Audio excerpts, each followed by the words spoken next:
अस्सलामुअलैकुम। जैसा कि गुज़िश्ता किस्त के दौरान आपने देखा कि उस्मान साहब निकोला को साथ लेकर शहंशाह को मिलने के लिए रवाना हो रहे होते हैं। रवानगी के वक्त निकोला उस्मान साहब से कहता है कि शहंशाह अपने बेहतरीन सिपाहियों के साथ महल की हिफाजत कर रहा है। तुम्हें क्या लगता है कि वो काई के बहादुर बागी लेकिन साबका सरदार को अंदर जाने देगा? उस्मान साहब मुस्कुराते हैं और फिर निकोला से कहते हैं कि यहाँ तक कि रूह जिस्म से निकल न जाए, मैं काई सरदार हूँ। तुम देखोगे कि मैं शहंशाह के 5 फुट के फासले पर हूँगा।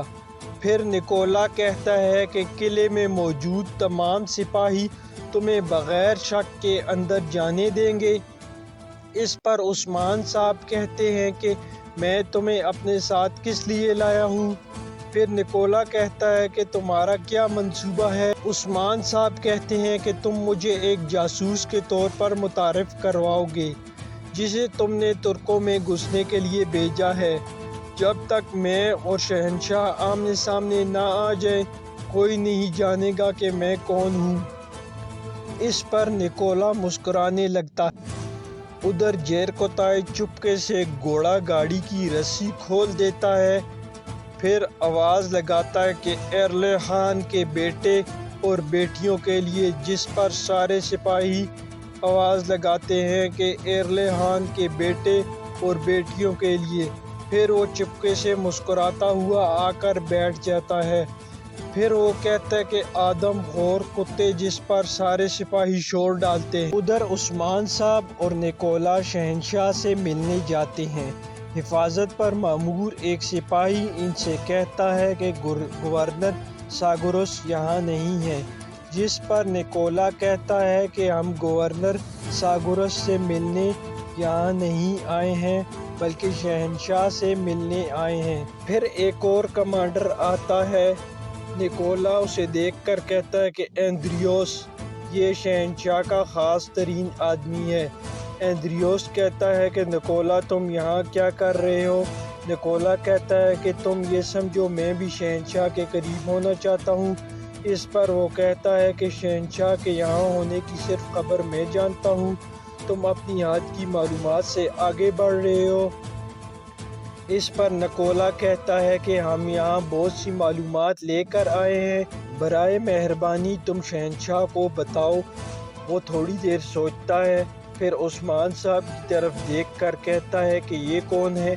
इस पर निकोला कहता है कि ये एक जासूस है जिसे मैंने तुर्कों में कई सालों के लिए रखा हुआ है।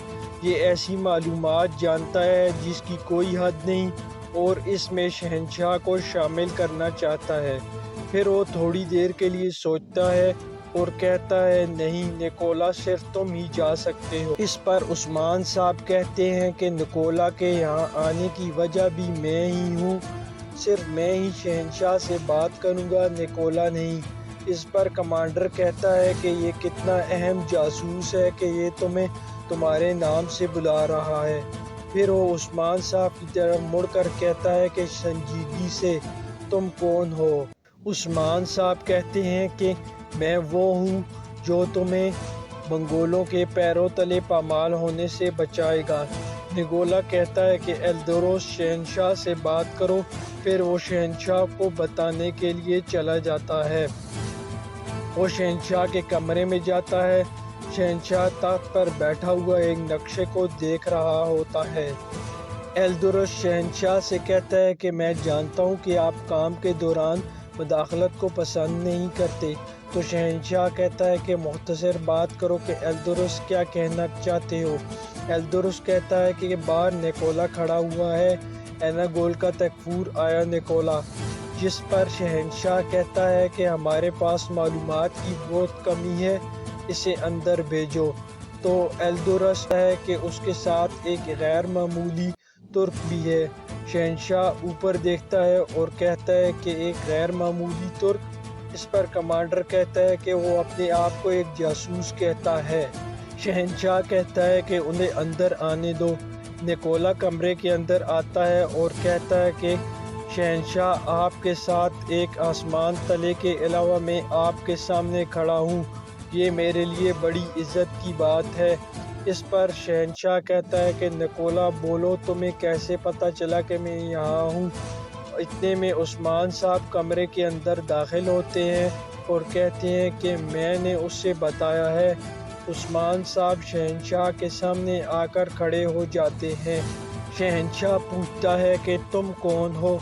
उस्मान साहब कहते हैं कि मैं अर्तुगरुल गाजी का बेटा उस्मान हूँ।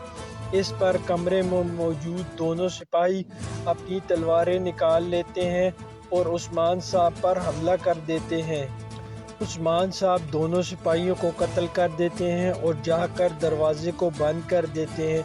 इतने में और सिपाही आकर दरवाजे पर दस्तक देना शुरू कर देते हैं और निकोला कहता है कि उस्मान, ऐसा मत करो, ये बहुत बड़ी गलती होगी। शहंशाह कहता है कि निकोला अहमक, तुम एक तुर्क को मेरे पास कैसे ले आए? उस्मान साहब कहते हैं ठीक है। फिर वो तलवार को मेज़ पर रख देते हैं और कहते हैं कि अगर मेरा इरादा जंग का होता तो बाहर 10,000 घोड़े खड़े होते। तो इतने में बाकी सिपाही दरवाज़ा तोड़कर अंदर आ जाते हैं और तलवारें उस्मान साहब की गर्दन पर रख देते हैं। उस्मान साहब कहते हैं कि मैं यहाँ सिर्फ बात करने के लिए आया हूँ और सिर्फ बात करने के लिए आया हूँ। शहंशाह सिपाहियों को इशारा करता है कि वो बाहर जाएं। सारे सिपाही कमरे से बाहर चले जाते हैं। इधर गयातू के पड़ाव की जगह मंगोल सिपाही उस घोड़ा गाड़ी में बारूद को रखते हैं जिसकी रस्सी जेरकोताई ने खोली होती है। जेरकोताई ये सब कुछ देख रहा होता है। मंगोल सिपाही उस गाड़ी में वो बारूद रखता है। जैसे ही वो घोड़े को आगे जाने का कहता है, घोड़ा गाड़ी से अलग होकर भाग जाता है, जिस पर मंगोल कमांडर कहता है कि ये कैसे हो गया, इसको पकड़ो। इधर उस्मान साहब शहंशाह को सारी बात बताते हैं कि अगर हम मंगोलों के ख़िलाफ़ मुत्तहिद ना हुए तो हम तबाह हो जाएंगे। तो इस पर शहंशाह कहता है कि मैं किसी खेमे में नहीं रहता, मेरे पास बड़ी बड़ी दीवारें हैं और इन बड़ी दीवारों के दरमियान पानी महफूज है। उस्मान साहब सर हिलाते हैं और कहते हैं कि चलो मान लिया, अभी तो तुम महफूज हो, जब मशरिक में कत्लो गारत होगी तो तुम यहाँ लोगों को खाना कैसे खिलाओगे? तुम्हारे पास सिर्फ 8 माह की गंदम है और आधे से ज़्यादा पानी के रास्तों को मुरम्मत की ज़रूरत है। और फ़ौज की सूरत हाल क्या है, वो खाना जंगी पर काबू नहीं पा सकेगी। इस पर शहंशाह कहता है कि इनमें से एक भी चीज़ ऐसी नहीं है कि जिस पर तुमसे इत्तेहाद किया जा सके। उस्मान साहब कहते हैं कि या फिर तुम अपने सलीबी भाइयों से मदद मांगोगे।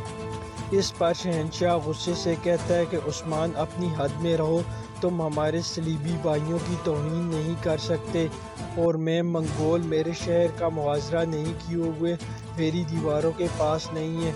तुम मुसलमानों ने हर मौका पर शहर का मुहासरा किया।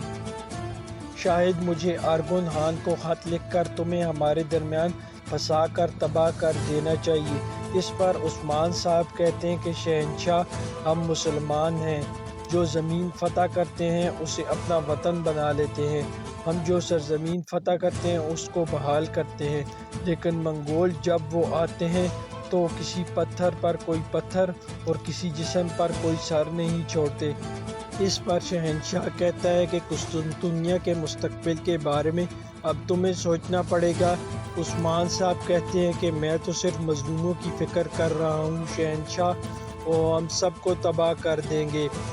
गयातू की फ़ौज से पहले पेशगी दस्ते आ रहे हैं, उनका सामना करने से पहले मैं एक मुआहदा करना चाहता हूँ। अपने खून के आखिरी कतरे तक लड़ते हुए मैं अपनी पीठ को महफूज बनाना चाहता हूँ, इसलिए रोगातूस और कोसिस से लिए हुए किलों को वापस कर देता हूँ। मैं चाहता हूँ कि मेरे मवेशी आपकी सरज़मीन पर आज़ादाना चरें और निकोला की वफ़ादारी चाहता हूँ। इस पर शहंशाह कहता है, क्योंकि निकोला तुम्हें मेरे कमरे के अंदर ले आया है, इसलिए वो पहले ही तुम्हारा वफ़ादार होगा। उस्मान साहब कहते हैं कि मैं सरहदी इलाके के تکفوروں کو اپنا ماتحت کرنا چاہتا ہوں۔ شہنشاہ تھوڑی دیر سوچنے کے بعد بولتا ہے کہ اتنی بڑی طاقت ملنے کے بعد اگر آپ کامیاب نہ ہو سکے تو عثمان صاحب اب اس وقت تم نے میری مزاحمت کی قوت بھی ختم کر دی ہوگی۔ عثمان صاحب کہتے ہیں کہ ہر چیز کی کوئی نہ کوئی قیمت ہوتی ہے، ہم نہ نام کے لیے لڑتے ہیں اور نہ شہرت کے لیے لڑتے ہیں، ہماری جدوجہد اپنے لوگوں کو محفوظ کرنا ہوتا ہے۔ اگر وہ ہم سے گزر جائے گا تو اس کے پاس آپ سے لڑنے کے لیے طاقت نہیں ہوگی اور آپ ایک ترک سردار سے بچ جائیں گے۔ کسی بھی صورت میں آپ کی جیت ہوگی شہنشاہ، آپ کی جیت ہوگی۔ پھر عثمان کمرے سے باہر چلا جاتا ہے اور نکولا شہنشاہ کے سامنے کھڑا ہو جاتا ہے۔ ادھر منگول کمانڈر اس سپاہی کو مارتا ہے جس کی وجہ سے گھوڑا بھاگ جاتا ہے۔ پھر وہ جیرکوتائی کو کہتا ہے کہ اس کو مار دو۔ جیرکوتائی سپاہی کا گلا گھونٹ کر اسے مار دیتا ہے۔ پھر ترگت اور کوسس اور باقی سپاہی اس جگہ پر حملہ کر دیتے ہیں۔ منگول کمانڈر کہتا ہے کہ یہ جال ہے۔ جیرکوتائی کہتا ہے کہ آدم خور تمہاری موت آ گئی ہے۔ ایک سپاہی جیرکوتائی کو دیکھ لیتا ہے اور کہتا ہے کہ غدار۔ جیرکوتائی اسے زمین پر گرانے کے بعد کمانڈر کا جملہ دہراتا ہے کہ اس کا گلا گھونٹ دو، اس کا گلا گھونٹ دو۔ چلو میں تمہارا گلا گھونٹ دیتا ہوں، اور وہ اس کا گلا گھونٹ کر اسے مار دیتا ہے۔ ادھر سوت میں ملعون خاتون کہتی ہیں کہ شام ہونے والی ہے۔ آئیگل کہتی ہے کہ وہ آج حملہ ضرور کرے گی۔ ابھی ظاہر ہے کہ وہ ہجوم پر حملہ نہیں کرنا چاہتی، ہمارا سامنا کرنے کی اس کی ہمت نہیں ہے۔ ادھر ترگت، جیرکوتائی، کوسس اور باقی سپاہی منگول سپاہیوں کو قتل کر دیتے ہیں۔ ترگت کہتا ہے کہ شاباش میرے بھائی جیرکوتائی، تم نے یہ کر دکھایا۔ کوسس کہتا ہے کہ مجھے پتا تھا کہ عثمان صاحب آنکھیں بند کر تم پر بھروسہ کیوں کر لیتے ہیں۔ جیرکوتائی کہتا ہے کہ وہ صندوق بھر کر لائے تھے، ان کا منصوبہ تھا کہ اس بارود سے فصلوں کو تباہ کیا جائے اور قلعے مسمار کیے جائیں۔ جب گیہاتو کو یہ بات پتہ چلے گی کہ یہ بارود ہمارے پاس ہے تو اس کا جھرریوں سے بھرا ہوا چہرہ اور بھی بھر جائے گا۔ یہ سن کر سب سپاہی ہنسنے لگے۔ پھر ترگت کہتا ہے کہ فوراً سے سب سپاہی تیار ہو جائیں، ہم عثمان صاحب کے پاس جائیں گے اور انہیں بتائیں گے کہ یہ بارود ہمارے پاس ہے۔ ادھر عثمان صاحب اور چرواہا شہنشاہ سے ملنے کے بعد واپس آ رہے ہوتے ہیں تو چرواہا کہتا ہے کہ حضور اگر انہوں نے یہ معاہدہ قبول نہ کیا تو عثمان صاحب کہتے ہیں کہ وہ کریں گے، اگر وہ نہیں کریں گے تو ان کا جو حشر ہوگا میں نے ان کو سمجھا دیا ہے۔ اتنے میں نکولا پیچھے سے آتا ہے اور نکولا کہتا ہے کہ عثمان صاحب شہنشاہ تمہیں مار ڈالے گا، مجھے پورا یقین تھا۔ اس پر عثمان صاحب کہتے ہیں کہ تمہیں کتنی ہی بار پہلے یقین ہوا ہے کہ تم مجھے مار ڈالو گے۔ پھر نکولا وہ پیغام نکالتا ہے اور عثمان صاحب کو ہاتھ میں کاغذ دیتا ہے، کہتا ہے کہ شہنشاہ تم پر بھروسہ کرتا ہے اور یہ اس نے بھروسے کی نشانی دی ہے۔ عثمان صاحب اس کاغذ کو نکالتے ہیں اور پڑھنا شروع کر دیتے ہیں۔